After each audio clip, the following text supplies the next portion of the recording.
تو قرآن کے نزول کے یہ دو مراحل ہیں. یہ پورا قرآن لیلۃ القدر یا لیلۃ المبارکہ، یہ دو الفاظ قرآن میں آئے ہیں. انا انزلناہ فی لیلۃ القدر، انا انزلناہ فی لیلۃ مبارکہ. وہ جو لیلۃ القدر تھی وہ رمضان مبارک کے آخری عشرے کی کوئی رات ہے جسے کہ چھپایا گیا ہے تاکہ لوگ محنت کریں، تلاش کریں.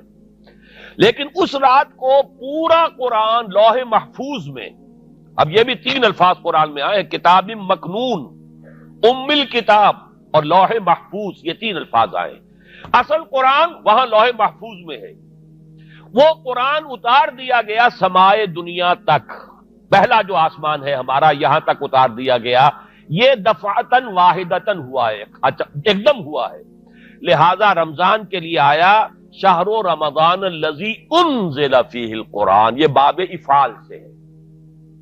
انا انزلناہ فی لیلۃ القدر، باب افعال ہے، ہم نے اتارا اس کو لیلۃ القدر میں. انا انزلناہ فی لیلۃ مبارکۃ، ہم نے اتارا اسے ایک مبارک رات میں.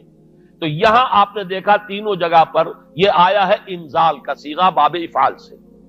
جب حضور پر آیا فَإِنَّهُ نَزَّلَهُ عَلَىٰ قَلْبِكَ، یہ تنزیل ہوئی ہے.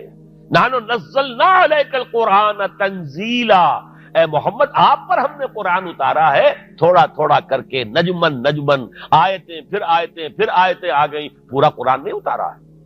تو یہ تنزیل جو ہے حضور پر ہوئی ہے ہمارے حساب سے 22 برس میں، 610 عیسوی میں شروع ہوا اور 632 عیسوی میں حضور کا انتقال ہو گیا. 22 برس میں تھوڑا تھوڑا کل کے قرآن مجید محمد رسول اللہ پر نازل ہوا. وہ ہے تنزیل، تنزیل من رب العالمین.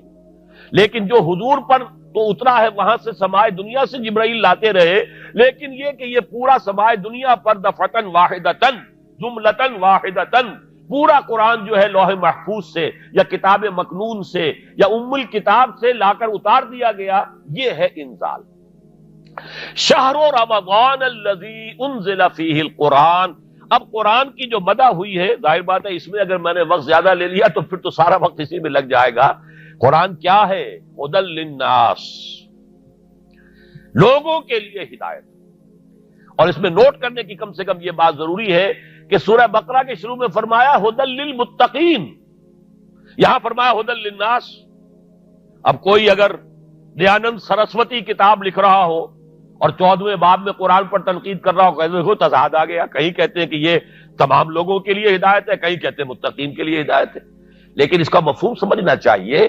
قرآن اپنی جگہ پر ہدی للناس ہے، تمام انسانوں کے لیے ہدایت، ہر دور کے انسانوں کے لیے ہدایت ہے، مکمل ہدایت.